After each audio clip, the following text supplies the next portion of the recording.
Friends, I watch a fair amount of large mountain bike YouTube videos like Sam Pilgrim, Matt Jones, Burn Peak, all that good stuff. And they will say in their comments, they'll mention in their videos about the comments, people complain that they want to see more relatable builds. Stuff that seems a little more within reach. They'll acknowledge it a little bit, make like one video with like an entry-level bike, and then boom, right back to it. And today, I'm going to prove that that comment sentiment, that yearning for more relatable bike build content is actually not true when this video, this build, only gets 4,000 views and is forgotten about completely within 3 days. Feel free to disagree with me, prove me wrong, share this video, or subscribe, but the cynic in me says I'm right. Okay, what do we got? So this is the second custom full suspension merino frame that I have ordered. These things, base price, handmade in Peru, are $590 US.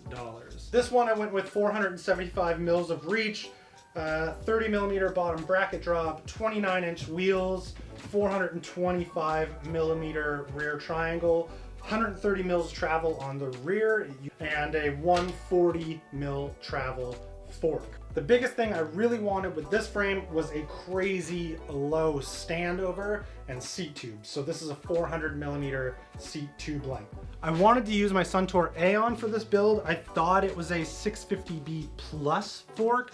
Once I put a wheel and tire in it, I realized it was not. And what I did end up getting my hands on is Dan's, my friend Dan's, old Bomber Z2 that he's letting me borrow. I don't own this. I'm borrowing this until I get my hands on another 140 mil fork, 29-inch wheel. Dan replaced this because it has that, like, the crown creaking. Like, this fork's not in super good shape, but very relatable. It is getting this bike together. Stem and bar is a nuke-proof bar that my friend Devin gave me a few months ago. And this Ritchie World Championship Series trail stem, 60 millimeters long, a little longer than I wanted. But this is the bar and stem combo I have available to me today, so it is what's going on. Wheels, the Elite, these are like a Chinese carbon wheel that were sent to me. Maybe not as relatable, but definitely more relatable than like a set of Envies or Zips. I'm gonna see if they hold up to all of the abuse. And because I've already stolen the wheels off of Angela's bike for the Norton, I'm stealing the drivetrain for this bike as well. NX Eagle. I actually have a new dropper post for this bike. It's 210 mils of drop, but I'm an idiot and forgot to order a lever. So for now, I'm just gonna run this like seat post that I have with the saddle on it and slam it, whatever. These things happen. So shock, I'm gonna have to borrow the shock off of the other bike because I don't have another one.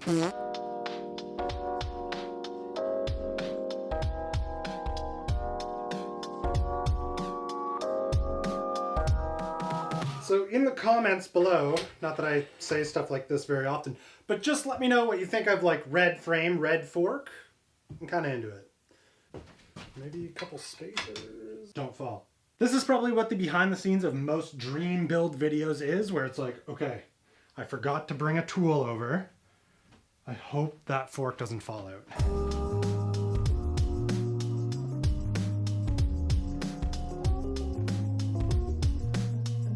Okay, wheels.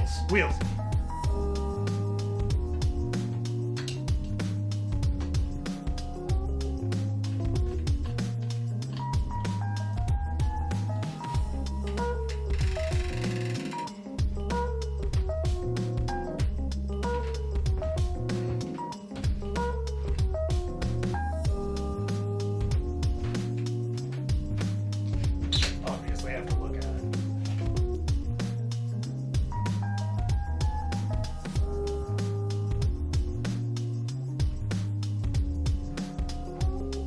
So I know the background's kind of busy, it's hard to see, but I don't know what it is about. Maybe it's the reach or just how aggressive I've gone with low standover, but it makes the head tube angle look a lot less slack. Like it almost makes it look steep, but when I put my phone negative 25 degrees, it is the 65 degree head tube angle that I requested, and I have like the proper shock in and everything. Everything is sitting where it needs to be with no sag or anything like that. But somehow, and the pink bike has a 65 degree head tube angle as well, this looks more slack. But when you measure both, they're both 65 degree head tube angles. I don't know if it's just that this bike is so much longer and like taller this way, along with this style head tube, where I've gone with the 44 mil head tube, but it's messing with my head. Or it's the wheel size, like. Okay, up next is drivetrain. I'm gonna do some drivetrain, some grips, and brakes.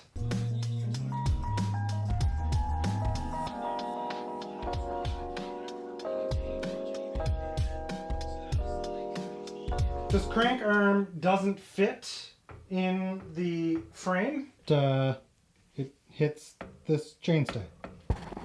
So I think I have a solution.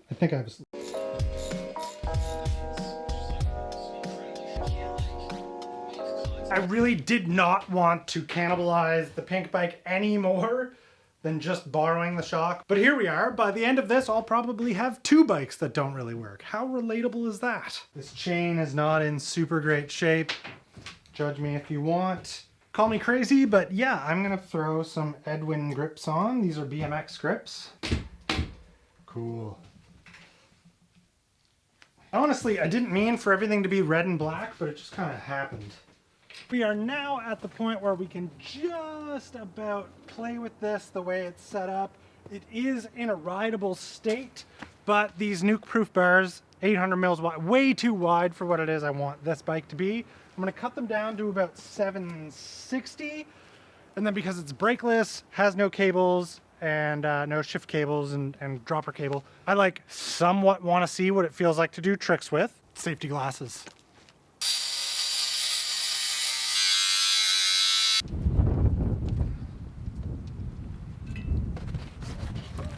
So I know 760 might seem a little narrow for a trail bike to some of you. I kind of want to be able to ride it like a slope duro bike and do tricks. I think I've probably hit the mark, because even on this 6 foot wide, 4 foot tall mini ramp, it feels playful and pretty fun.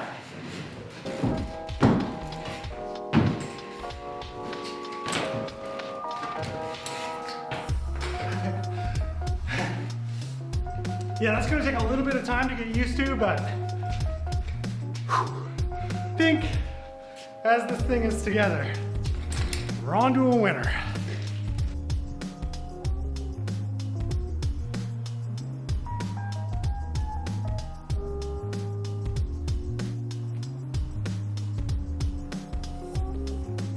And now we need to temporarily, and by temporarily I mean probably for a few months, take away this new bike's Mr. Relatable's ability to do bar spins and tricks like that by adding brake hoses and cables.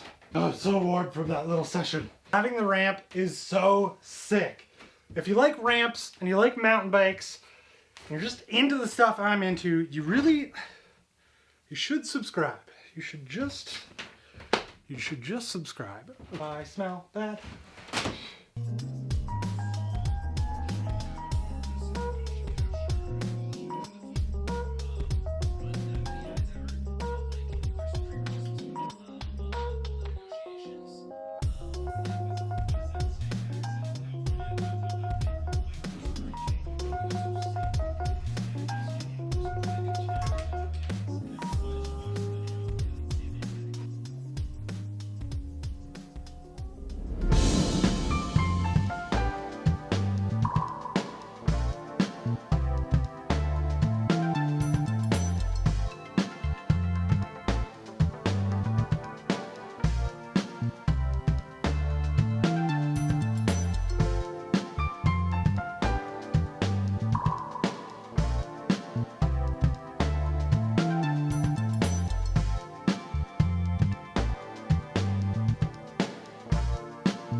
there you have it. Another new bike built up at the expense of some other bikes, yes. But nonetheless, it is together. Anyway, hopefully it's as nice tomorrow as it was today, because we could definitely go play with this a little bit. I'll just have to slam the seat post down. I hope the small number of you still watching enjoyed putting this thing together, seeing the cool ramp that I've got. You know, maybe you'll subscribe, who knows? And yeah, I don't know how to finish the video. I don't know how to finish videos.